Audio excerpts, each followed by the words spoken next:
မြတ်စွာဘုရားမဟာနာမတဲ့မကြောက်ပါနဲ့မင်းမစိုးရိမ်ပါနဲ့မင်းမှာတတ္တာသီလသုဒ္ဓစာခပညာဆိုတဲ့အရည်ချင်းနေနဲ့မင်းစိတ်ကိုထုံမွမ်းထားတာပါတဲ့တရားတရားတွေနဲ့ထုံမွမ်းထားတယ်နှစ်ပေါင်းများစွာနိုင်ပေါင်းများစွာသီလနဲ့ထုံမွမ်းထားတယ်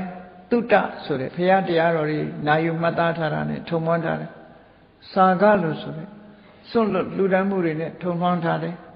ပညာလို့ဆိုတဲ့ဝိပဿနာပညာယုတ်တရားနဲ့တရားတွေကိုရှုမှတ်အဖြစ်ပြက်ကိုသိတဲ့ပညာရက်တွေနဲ့မင်းထုံမွမ်းထားတာတဲ့ကိုယ်စိတ်လေးကိုတရားနဲ့ထုံမွမ်းထားတယ်ဆိုတာတရားစိတ်တွေခဏခဏဖြစ်တယ်သီလနဲ့ထုံမွမ်းတယ်ဆိုတာ၅ပါးသီလစောင့်တည်ခဏခဏဆင်ញင်တယ်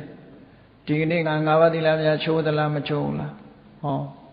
ကိုယ်သီလကိုကိုယ်အမြဲတမ်းဆင်ញင်တာထုံမွမ်းနေတယ်လို့ခေါ်တယ်ဝန္တာတိထိအောင်ဆင်ញင်သင်တာ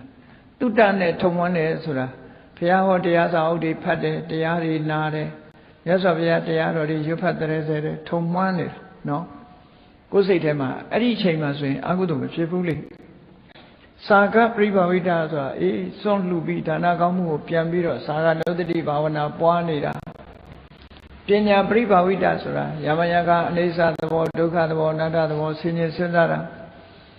မှန်နေကြည့်ပြီးတော့အလှပြင်တာမဟုတ်ဘူးမှန်နေကြည့်ပြီးတော့ငါအိုးလာပြီဟော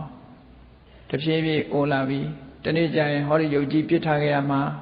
ဒီလိုစဉ်းစားတာအဲ့ဒါပညာပရိဘာဝိတလို့ခေါ်တယ်အဲ့ဒီလိုကိုယ်စိတ်လေးကိုတတ္တသီလသုဒ္ဓစာကပညာနဲ့ထုံမွမ်းထားလို့ရှိရင်တဲ့ဘယ်ပုဂ္ဂိုလ်ပဲဖြစ်ဖြစ်ကိုယ်စိတ်လေးကိုဒီသဘာဝတရား၅မျိုးနဲ့ထုံမွမ်းထားလေ့ကျင့်ထားတဲ့ပုဂ္ဂိုလ်တရားဟာသူ့ရဲ့ခန္ဓာကိုယ်ကြီးကတော့မဟာဘုတ်၄ပါးနဲ့တိဆောက်ထားတဲ့ခန္ဓာကိုယ်ကြီးကတော့တည်သွားလို့ရှိရင်ဒီတိုင်းအလောင်းကောင်ချထားလိုက်ရင်ခွေးစားခြင်းလည်းစားသွားမယ်ကြီးစားခြင်းလည်းစားသွားမယ်ပိုးလောက်တွေစားခြင်းလည်းစားတော့မဟုတ်လဲမိတကြိုပြဖြစ်သွားမှာပေါ့ရုပ်ခန္ဓာကိုယ်ကြီးကတော့ပျက်စီးသွားမှာပဲသို့တော့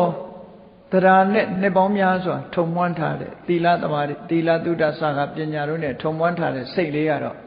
ဥဒ္ဒံဂါမိအဆင့်မြင့်တဲ့ဘက်ရောက်သွားမှာပဲတဲ့ဝိသေသဂါမိထူးခြားတဲ့အဆင့်ကိုရောက်